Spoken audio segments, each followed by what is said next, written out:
Yes, good evening. In this class, we will discuss about that cursors in SQL. Yes, just wait.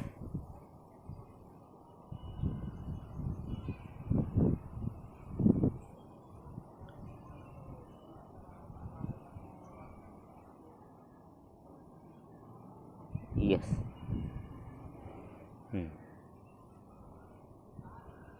Right? Yes.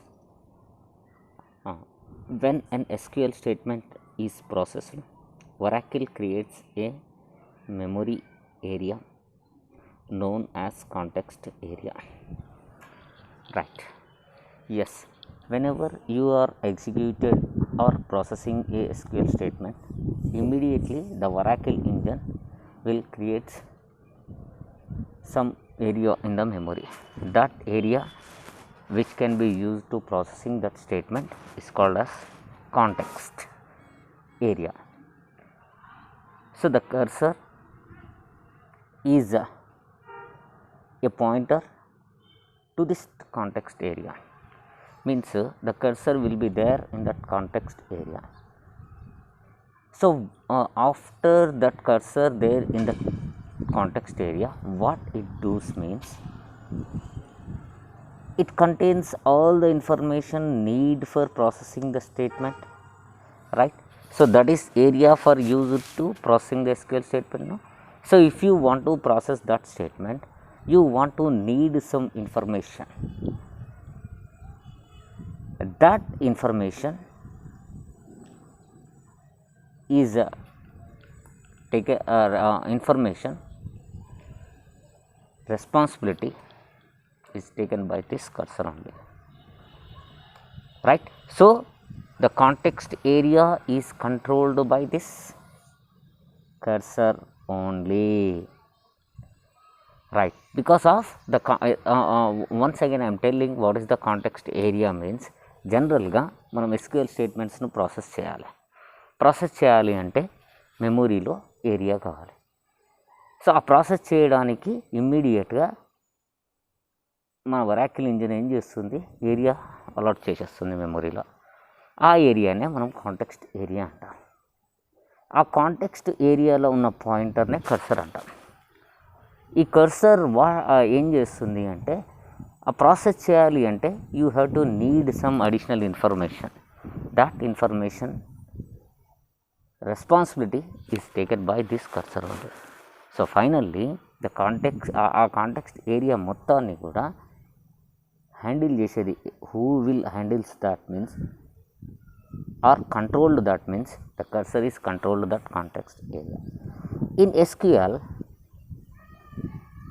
ఏదైతే ఈ cursor SQL స్టేట్మెంట్స్ను control చేయడానికి process చేయడానికి కావాల్సిన స్టేట్మెంట్స్ను collect చేస్తుందో, ఆ కాంటెక్స్ట్ ఏరియాను కంట్రోల్ చేయడానికి యూజ్ చేసే కర్సర్ ఉందో, ఆ కర్సర్లు SQLలో రెండు రకాలుగా ఉంటాయి. There are two types of cursors in SQL, that are implicity cursors, explicity cursors. Yes, the implicity cursors are automatically generated by Oracle when an SQL statement is executed if you don't use an explicit cursor for the statement. So the implicit cursors are automatically generated by the Oracle while an SQL statement is executed. So whenever an SQL statement is executed, that Oracle engine will automatically creates a cursor.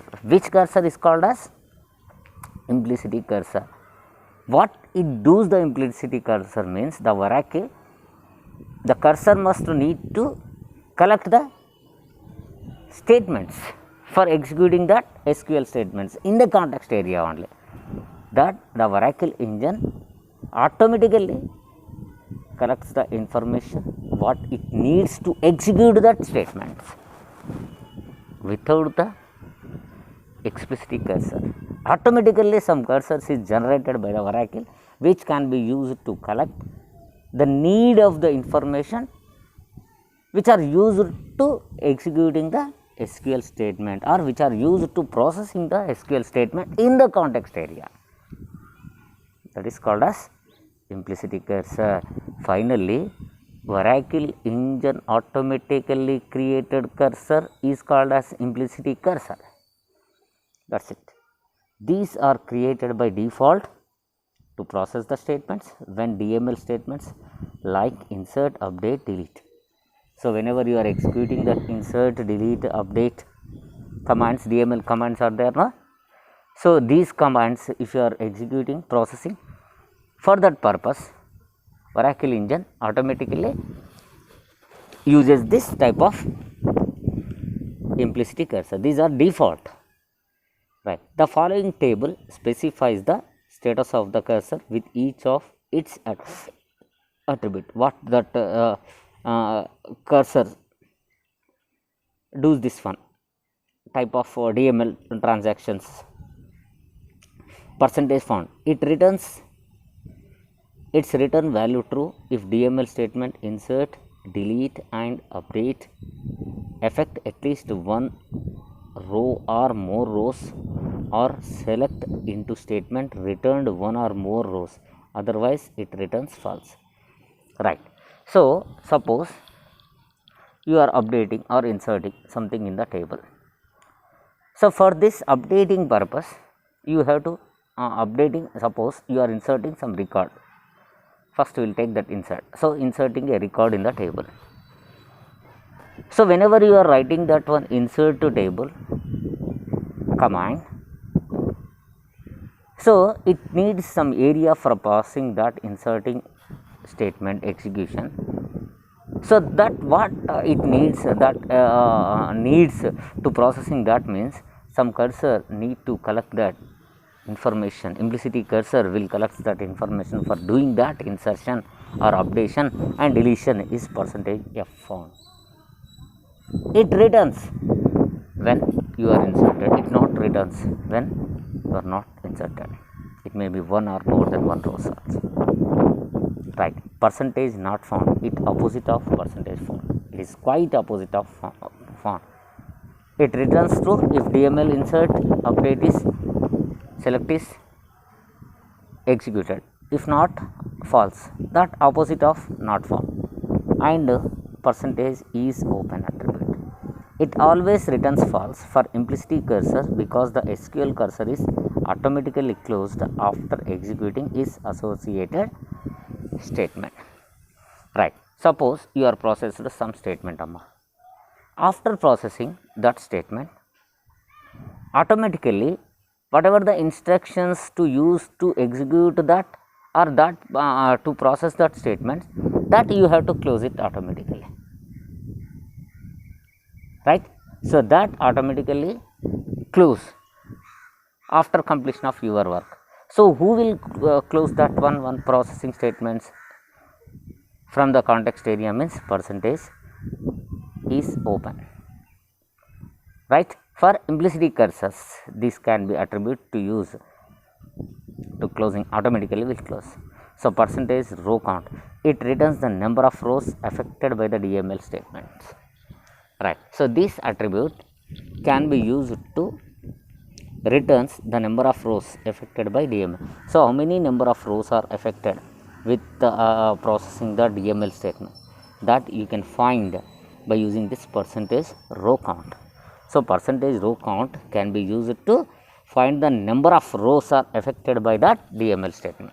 So, if you are processing any DML statement, so after processed, how many rows are affected with that statement, that you can find by using this percentage row count. Here we have one example for implicit cursor. Right. See that we have here one table of customer with 4 records and 5 attributes. So, that attributes are ID, name, age, address, salary. Records are 1, 2, 3, 4, 5 IDs, some names, some ages, addresses, and salaries are there. Right. So, see this, declare total number. Right. So, we are taken that one variable total rows, right? Update customer. Now I want to updating that customer salary increased by 5,000. If SQL percentage not found only, then no customers are updated. If SQL found, then how many total number of rows are updated, that I want to find it here. See this after executed. So now how much of the salary you are increasing? Yes. So how many are increasing here? 5,000, no? So 5,000 is increased. So total number of rows are 4, no? Then you will get that after executed output 6 customers are not 6 and 4. So there the mistake, print mistake is there. It is not the 6, it is actually 4. 4 customers are update. Just I will edit that. Here you will get that 4 only, not 6. 4 customers are updated. That you will get after execution, right? Suppose the table is having the 3, then you will get the 3 customers are executed. If salary is not found the attribute in the table, then it returns no customers updated. If salary is found, but how many numbers are affected, or means how many number DML statement is affected with the table, how many number of rows are affected by using that update command, that it returns. If no attribute, but you are written that salary is equal to salary plus 5,000, then you will get that what is the output? No customers are updated. So if found that one attribute, how many in that attribute, how many rows are affected, that it returns.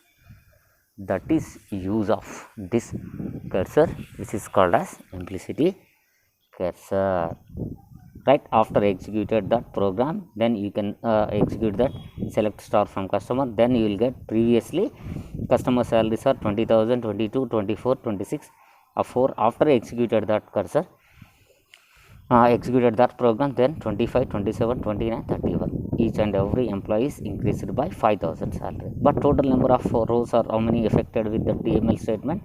4. So that it returns. So implicity cursor percentage row count attribute can be used to how many rows are affected by processing that DML statement, that it returns.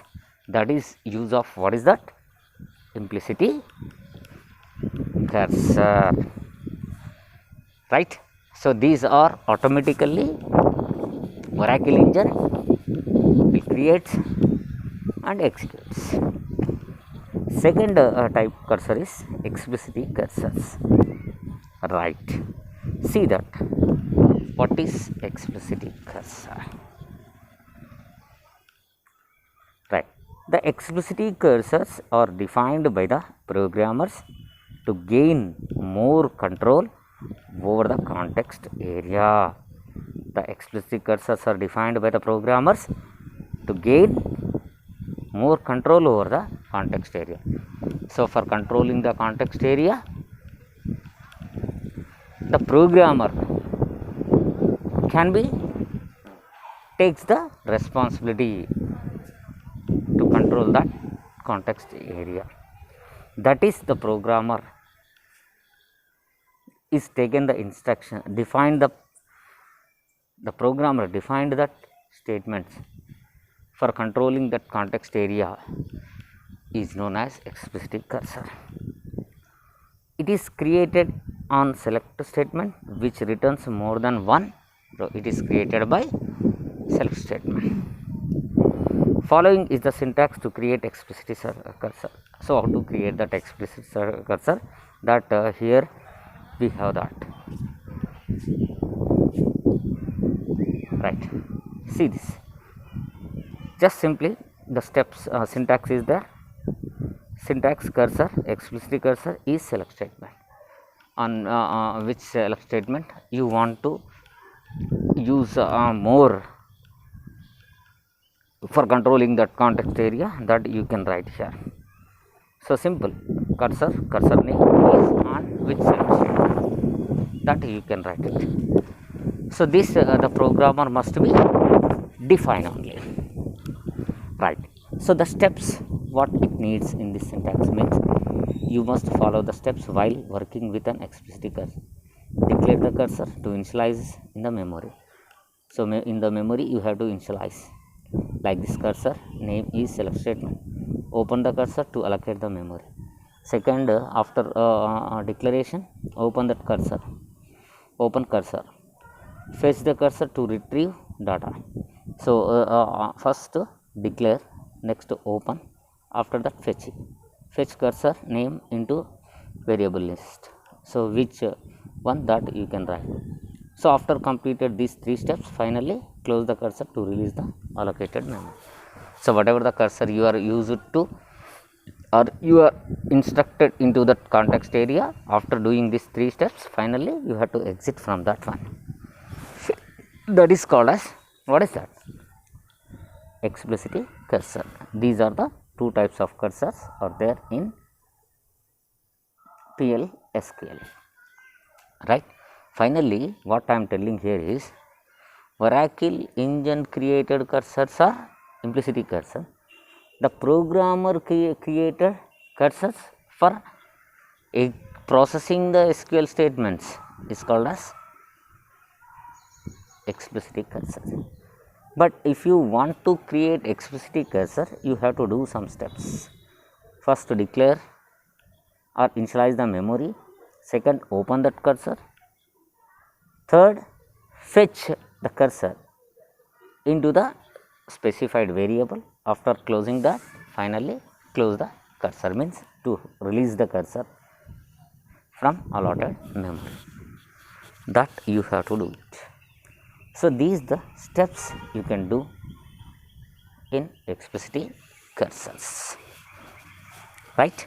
Yes, implicit cursors and explicit cursors, right? Next to see this. Yes,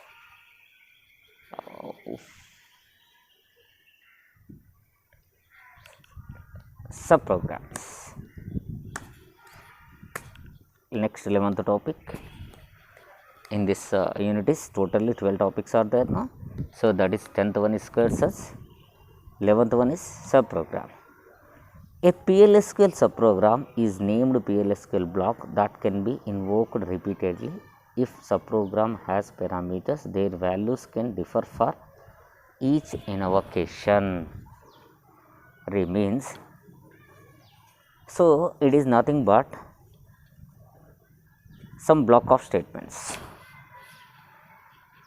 So suppose you want to repeat some statements again and again, that whatever the statements you want to repeat again and again, that you have to write in separate block in the program. In any number of times you want to execute, you can execute. So that what you are writing that statements in the separate block is called as the subprogram. So subprogram is a block that can be invoked repeatedly any number of times, that is your wish. If the subprogram has parameters, their value can be differ for each invocation, right? So first you are written some statements in one block, that is subprogram. Suppose the subprogram is taking the values, so you can call that any number of times by passing different types of values for each and every invocation. Means when you are calling, you can pass some values. Second time whenever you are calling, you can pass another different types of values into that program, subprogram, into that block. So that means here each and every invocation you can pass different types of values, not only the same, right? So any number of times you can call. Each and every time of calling, you can pass the different types of values into that function, if into that subprogram, if the program is taken the parameters only. So each invocation to pass different parameter values in the subprogram, that is excellent advantage. So by using this subprogram, you can reduce the length of the program.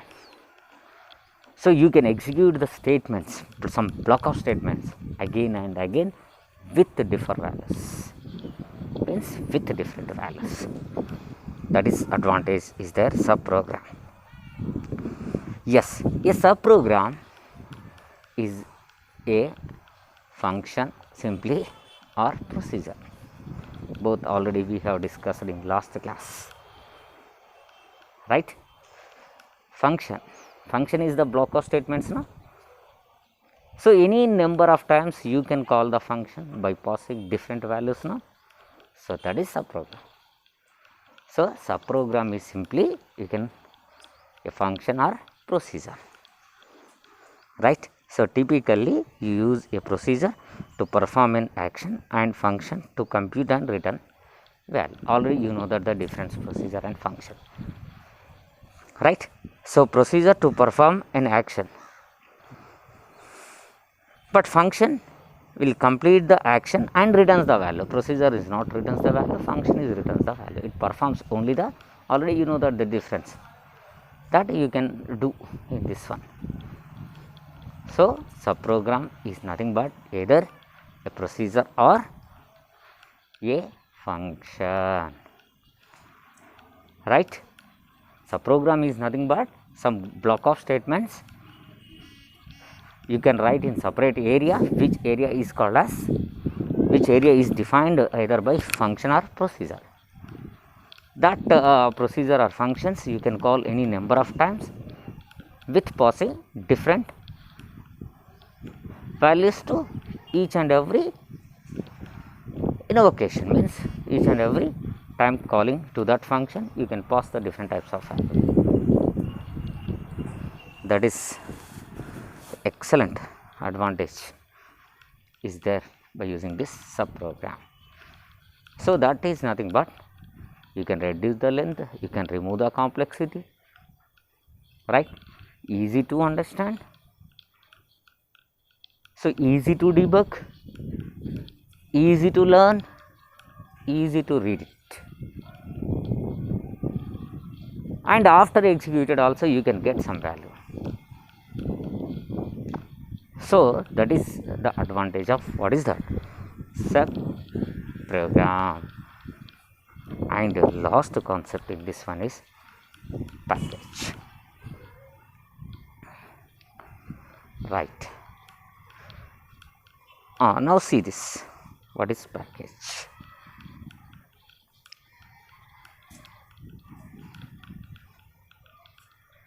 Yes, a package is a schema object that groups logically related PLSQL types, variables, contains subprograms, cursors and exceptions. A package is completed and stored in the database where many applications can share its contents.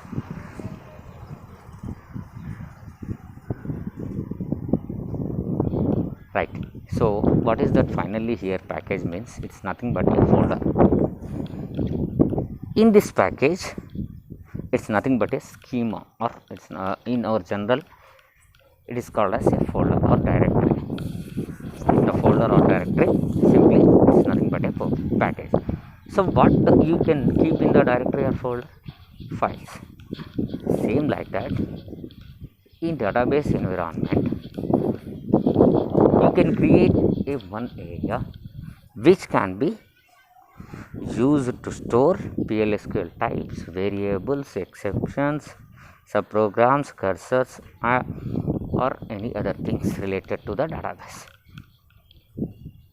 So that storage area in the database is called as package. So whenever you are logically related that all the things in the package with the PLSQL, that we can use in one program or more than one program in any number of times also, that you can share with others. So if you are defined that all the things in the package as public only, you can use in the database, and outside the database persons can also use it. A package always has a specification which declares the public items that can be referenced from outside the package, right. So if you are defined as public, that you can use inside and outside the package also, right. So finally what I am telling here is package is nothing but a storage area, or it is nothing but a schema which can be used to logically link with PLSQL. So what it we can store in this one means data types, means types, SQL PLSQL types, variables, constants, subprograms, cursors and exceptions. These you can store, and that can be used in the package and outside the package also. So these packages is completely stored in database, where many applications can share its content. It means whatever you are stored in this one package, that contents, it may be types, or it may be constants, or it may be cursors, can be shared to others, right, other applications. So if you are defined the public, that you can share in the package and outside the package also. That is excellent advantage is there by using that. What is that? Sub program, package, right. Package is nothing but a storage area which can be used to storing constants, types, variables, exceptions, cursors and any other relateds, and also logically links with PLSQL, that we can share the content what you are in the database package to other applications, not in the package or outside the package also. But if you are defined that package contents are public only, it is possible. Otherwise within that only you can share that, right. Yes, that is advantage of what is that package. So these are that totally we have that in advanced SQL chapter of second unit is 12 topics, right. Yes, so totally how many topics?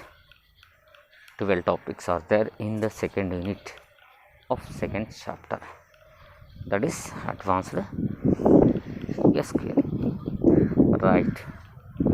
What are the 12 topics? I will tell that one by one. See here, because of these are very very important in theory examination. Yes, PLSQL, advanced SQL means PLSQL. First topic is declarations and assignments of variables. So how to declare the variable and how to assign the variable. Second one is constant, it's nothing but fixed value that cannot be changed during the program execution. Third one is literals, the value what you are inserted in the variable is called as the literal, different types of literals.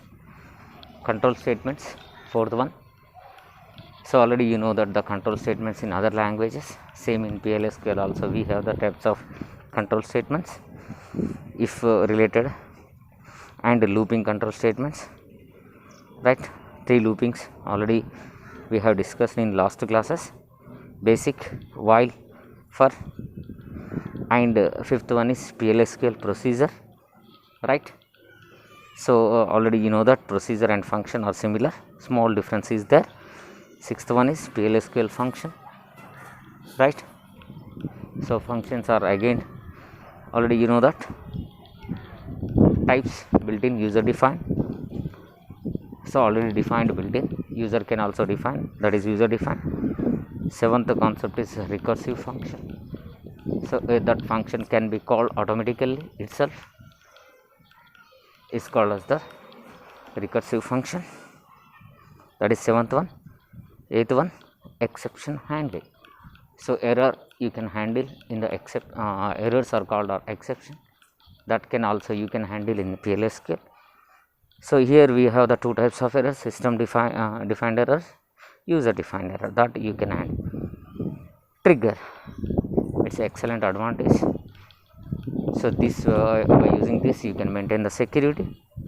So before or after executed, this triggers automatically when you are interacting with the table. Yes, 10th one, cursor. Cursor is nothing but the pointer area in the context area. These cursors can be used to processing the SQL statements in that context area. Two types of cursors are there. Just now we discussed in this one session only, right? So implicit cursors and explicit cursors. And 11th one, these three topics just we have discussed. Subprograms. Subprograms are nothing but procedures or functions. And last but not the least one is package. Package is nothing but the folder or directory in the database. In this you can store different contents that we can share with other applications in the package or outside the package also. So these are totally how many topics? 12 topics, right? So just I will give the time of today's class to take the screenshots. Yes, this is one cursor.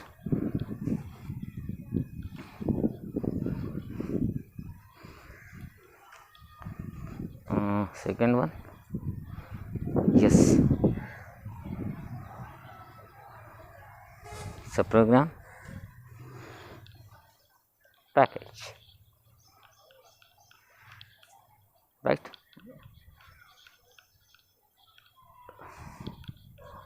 Yes, now I am ending this session. We'll continue in next class. Thank you.